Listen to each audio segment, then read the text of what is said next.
Hello friends, welcome to Pearl's Magic Kitchen. നമുക്ക് ഇന്ന് എണ്ണയ്ക്കകത്ത് പൊരിച്ചെടുക്കുന്ന ഒരു ബണ്ണുണ്ടാക്കി നോക്കിയാലോ? തേങ്ങ ഫില്ലോടുകൂടി, അകത്ത് തേങ്ങ ഫില്ല് ചെയ്ത്. പിള്ളേർക്കൊക്കെ നല്ല ഇഷ്ടമാകും. പിന്നെ എണ്ണയ്ക്കകത്താണ്, മൈദ ഉപയോഗിച്ചാണ്. പിന്നെ ഇതൊന്നും നമ്മൾ എന്നും കഴിക്കുന്നില്ലല്ലോ, വല്ലപ്പോഴൊക്കെ എല്ലാം ഉണ്ടാക്കുന്നുള്ളൂ. അപ്പം നമ്മൾ ഇതിനെടുക്കുന്നത് 350 ഗ്രാം മൈദ, അതിലോട്ട് 1 ടേബിൾ സ്പൂൺ പഞ്ചസാര, 1 ടീസ്പൂൺ ഈസ്റ്റ്, 1 ടീസ്പൂൺ നിറച്ച് തന്നെ വേണം. ഇൻസ്റ്റന്റ് ഈസ്റ്റാണ് ഞാൻ ഇട്ടത്. നമുക്ക് ഇനി ഈ മാവ് ആവശ്യത്തിന് വെള്ളം ഒഴിച്ച് ഒരു ചപ്പാത്തി പരുവത്തേക്കാൾ ഒരിത്തിരിയും കൂടെ അഴിഞ്ഞ ഒരു പരുവത്തിൽ നന്നായിട്ട് കുഴയ്ക്കാം. ഇപ്പോൾ നമ്മൾ ബണ്ണിനുള്ള ഡോ കുഴച്ചു. നമുക്കതിനകത്തൊരു സ്വല്പം എണ്ണയൊന്ന് തൂത്ത് ഇച്ചിരി നന്നായിട്ടൊന്ന് കുഴിച്ച് നമുക്ക് സെറ്റ് ചെയ്യാൻ വെക്കാം. ഇത് ഏകദേശം 2 മണിക്കൂർ സെറ്റ് ചെയ്താലാ ശരിക്ക് പുളിക്കുള്ളൂ. ഇവിടെയൊക്കെ ഇച്ചിരി തണുപ്പുള്ള ഏരിയയാണ്. അത്രയും തണുപ്പില്ലാത്തടത്താണെങ്കിൽ ചിലപ്പോൾ ഒരു 1.5 മണിക്കൂർ കൊണ്ടൊക്കെ പുളിച്ചോളും. നമ്മളിങ്ങനെ പല പ്രാവശ്യം നന്നായിട്ട് ഇതിൻ്റെ കുട അനുസരിച്ച് ബെറോട്ട കുഴയ്ക്കുന്നത് കണ്ടിട്ടുള്ളവർക്കാകുമ്പോൾ ഒരു ബുദ്ധിമുട്ടില്ല. ഇങ്ങനെ ബെറോട്ടാക്കി കുഴയ്ക്കുന്ന പോലെ ശരിക്കും ഇങ്ങനെ കുഴച്ച് അകത്തോട്ടാക്കി ഓരോ പ്രാവശ്യം ഇങ്ങനെ പുറത്തുനിന്ന് എടുത്ത് അകത്തോട്ട് മറിച്ച് ഇങ്ങനെ നമ്മൾ കുഴച്ച് വെക്കണം. അപ്പോൾ ആ കുഴയുടെ അനുസരിച്ചാണ് അവസാനം നമുക്കതിൻ്റെ മയം വരുന്നത്.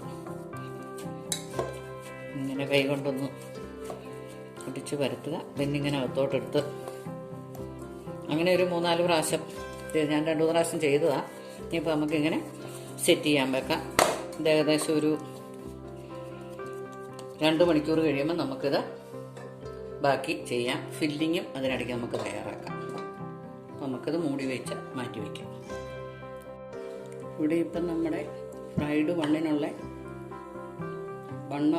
എണ്ണയ്ക്കകത്ത് വറുത്തെടുക്കുന്ന ബണ്ണിനുള്ള ഫില്ലിങ്സ് തയ്യാറാക്കുവാണ്. നമ്മൾ കുറച്ച് തേങ്ങ എടുത്തു. അതിനകത്തോട്ട് അത്യാവശ്യം മധുരത്തിന് ആവശ്യമുള്ള പഞ്ചസാര ഇട്ടു. ഇനി നമുക്ക് അതിനകത്തോട്ട് ആവശ്യം ഏലക്ക പൊടിച്ചതാണ്. ഞാൻ ഏലക്ക ചതച്ചെടുത്തതാണ്. പിന്നെ നമുക്ക് ഇഷ്ടമുള്ള എന്തെങ്കിലും നട്ട്സോ മുന്തിരിയോ അതുപോലെ ടൂട്ടി ഫ്രൂട്ടിയോ എന്തെങ്കിലും ഇവിടെ. ഞാനിവിടെ ഇച്ചിരി നട്ട്സാണ് ഇട്ടിരിക്കുന്നത്. ഇത് ഞങ്ങളുടെ പറമ്പിൽ തന്നെ നട്ട്സ് ഞങ്ങളിവിടെ പൊട്ടിച്ചെടുത്തതാണ്. ഇത് നമ്മൾ ഇച്ചിരി നട്ട്സാണ് ഇട്ടത്. ഇത് നട്ട്സ് പൊടിച്ചിടണമെങ്കിൽ അങ്ങനെ ഇടാം. ഫുള്ളായിട്ട് ഞാനിപ്പോൾ ഇട്ടത്. നമുക്കിഷ്ടം പോലെ നമുക്കിതിപ്പോൾ ഫില്ലിങ് റെഡിയായി. വേണമെങ്കിൽ ഇത് കൈകൊണ്ട് നമുക്കൊന്ന് ഞരടി എടുക്കാം. പിന്നെ പഞ്ചസാരയല്ലേ, അതങ്ങ് ആയിക്കോളും. ഇപ്പോൾ നമ്മൾ ബോളാക്കി വരുമ്പോഴത്തേക്കും ഇത് നല്ലപോലെ അരുത്തോളും. അപ്പോൾ ഫില്ലിങ് നമ്മളിവിടെ തയ്യാറാക്കി വെച്ചു. ഇനി നമുക്ക് നമ്മുടെ ബണ്ണിന് നമ്മൾ തയ്യാറാക്കി വെച്ചിരിക്കുന്ന ബാറ്റർ നോക്കാം. ബാറ്റർ ഇവിടെ ഡബിളല്ല, ത്രിബിളായ മട്ടിലാണ് ബാറ്റർ ഇപ്പോൾ ഇരിക്കുന്നത്. ഇതുണ്ട്, നല്ലപോലെ പൊങ്ങി, ശരിക്ക് പൊങ്ങി. ഇനിയിപ്പോൾ നമുക്കൊരു ഇച്ചിരി പൊടി ഇട്ട് തന്നു. സ്വല്പം പൊടി കൗണ്ടർ ടോപ്പിലിട്ട്, ഞാൻ നല്ലപോലെ കഴുകി തുടച്ച് വെച്ചിരുന്ന കൗണ്ടർ ടോപ്പാണ്. അതിലൂടെ ഞാനിപ്പോൾ പാത്രം ഒന്ന് എടുത്തൊന്ന് വെച്ചെന്നേ ഉള്ളൂ.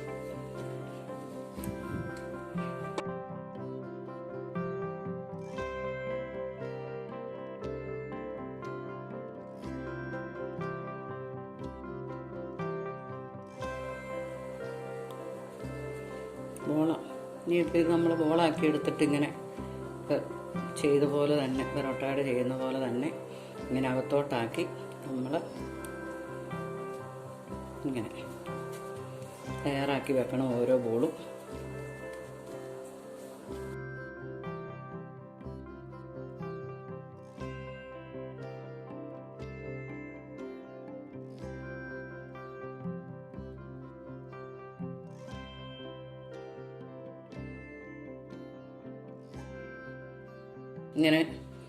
ഇതിങ്ങനെ അടിയിലോട്ട് വന്ന സ്ഥലം വേണം മോളി വരുന്ന രീതിയിൽ നമ്മളിതൊന്ന് പരത്താൻ. ആ ഷേപ്പില്ലാത്ത ഭാഗം എന്നുവെച്ചാൽ പിന്നെ മറ്റേ ഭാഗമാണ് മോളി വരുന്നത്. ഇതിപ്പം നമുക്കിതിനകത്തോട്ട് നമ്മുടെ ഫില്ലിങ് വെക്കാനുള്ള ഒരു ഇതിനാണ് നമ്മളിത് പരത്തുന്നത്. അങ്ങനെ ആവശ്യത്തിന് ഫില്ലിങ് വെച്ചിട്ട് നമ്മൾ ഈ തുണിയൊക്കെ ഇങ്ങനെ പൂച്ചിക്കെട്ടത്തില്ലേ, അതുപോലെ നമ്മളിതും കഴുകിയെടുക്കണം. എല്ലാ സൈഡിൽ നിന്നും എടുത്ത് ഇത്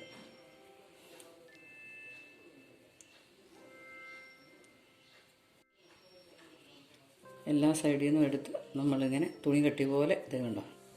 ഇവിടെ ഇപ്പം നമ്മുടെ ബോൾ അരമണിക്കൂറായിട്ടുണ്ട് നമ്മൾ ഫില്ല് ചെയ്ത് വെച്ചിട്ട്. ഇനി നമുക്കിത് എണ്ണയ്ക്കകത്തിട്ട് മുരിച്ചെടുക്കാം. നമുക്ക് ഇതിന് 5 ഞാൻ ഇതിനകത്ത് തന്നെയായിരുന്നു വെച്ചിരുന്നത്. പക്ഷേ അത് ഇച്ചിരി പുളിച്ച് പൊങ്ങിയപ്പം പരസ്പരം ഒട്ടിയോണ്ട് ഞാൻ 2 ഒന്ന് മാറ്റി വെച്ചതാണ്.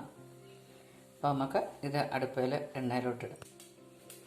നമ്മൾ പാൻ അടുപ്പയിൽ വെച്ച് എണ്ണ ഒഴിക്കുക.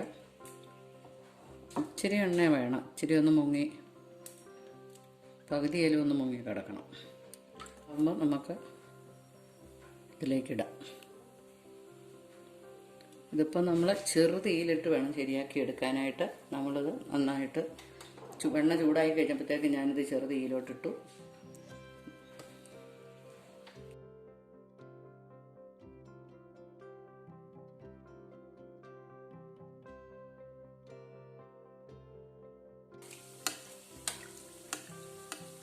ചെറുതീയിലിട്ട് നല്ലപോലെ ഗോൾഡൻ ബ്രൗൺ ആകുന്നോളം വരെ നമുക്ക്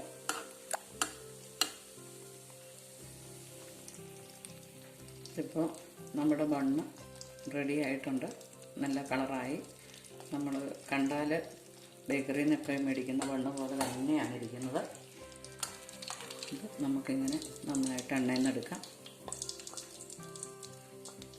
ഇതിപ്പോൾ ഇതിൻ്റെ അടിഭാഗമാണ് ഇച്ചിരി വിരിഞ്ഞിരുന്നത് കൊണ്ടാണ് അതങ്ങനെ ഇരിക്കുന്നത്. അതിനകത്തോട്ട് എണ്ണ കയറിയിട്ടില്ല. അത് നമ്മൾ പ്രത്യേകം ശ്രദ്ധിക്കണം. എണ്ണ അകത്ത് കയറാത്ത രീതിയിൽ നമ്മൾ അടിഭാഗം ഒട്ടിക്കുന്നതിനകത്ത് നന്നായിട്ട് ശ്രദ്ധിക്കണം. മോൾഭാഗം നന്നായിട്ടാണ് ഇരിക്കുന്നത്.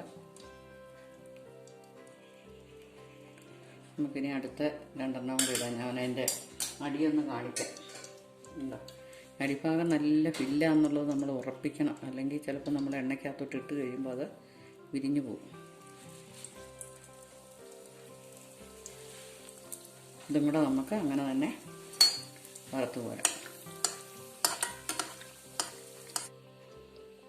ഇപ്പോൾ ഇവിടെ നമ്മുടെ ബണ്ണ് മുഴുവൻ പൂർത്തിയായി. നല്ല ഭംഗിയായിട്ടുണ്ട്, നന്നായിട്ട് ഇരിക്കുന്നു. അധികം എണ്ണയൊന്നും പറ്റിയില്ല. കൃത്യമായിട്ട് നമ്മൾ അതിൻ്റെ അടിഭാഗത്തെ ഫില്ലിങ്, അടിഭാഗത്തെ ഇത് നല്ലപോലെ ഇരുന്നാൽ ഉള്ളിലോട്ട് കയറിയാൽ മാത്രമേ എണ്ണ പറ്റുള്ളൂ. ഇത് ഉള്ളിലോട്ട് കയറിയില്ലെങ്കിൽ ഒട്ടും എണ്ണ പറ്റിയില്ല. ഇച്ചിരി എണ്ണയെ പറ്റുള്ളൂ. അതോർത്ത് വിഷമിക്കേണ്ട. ഇപ്പോൾ നല്ലതാണ്, നല്ല സോഫ്റ്റാണ്. ഞാൻ ആദ്യം എടുത്തേക്കിട്ട് പറഞ്ഞാൽ ഞാൻ മുറിച്ച് കാണിക്കാം. ഉണ്ട്, എന്ത് ശേലായിട്ടാണ് ഇത് പോരുന്നതെന്ന് നോക്കി. നല്ല ബേക്കറിയിൽ നിന്ന് മേടിക്കുന്ന ബണ്ണിൻ്റെ ആകും പോലെ തന്നെ ഇരിപ്പുണ്ട്. ടേസ്റ്റിയാണ്. എല്ലാവരും ഒന്ന് പരീക്ഷിച്ച് നോക്കുക. ഇഷ്ടപ്പെട്ടെങ്കിൽ ലൈക്ക് ചെയ്യുക, ഷെയർ ചെയ്യുക. ഇതുവരെ ഈ ചാനൽ സബ്സ്ക്രൈബ് ചെയ്തിട്ടില്ലാത്തവരെ സബ്സ്ക്രൈബ് ചെയ്യുക. Thank you for watching. See you again.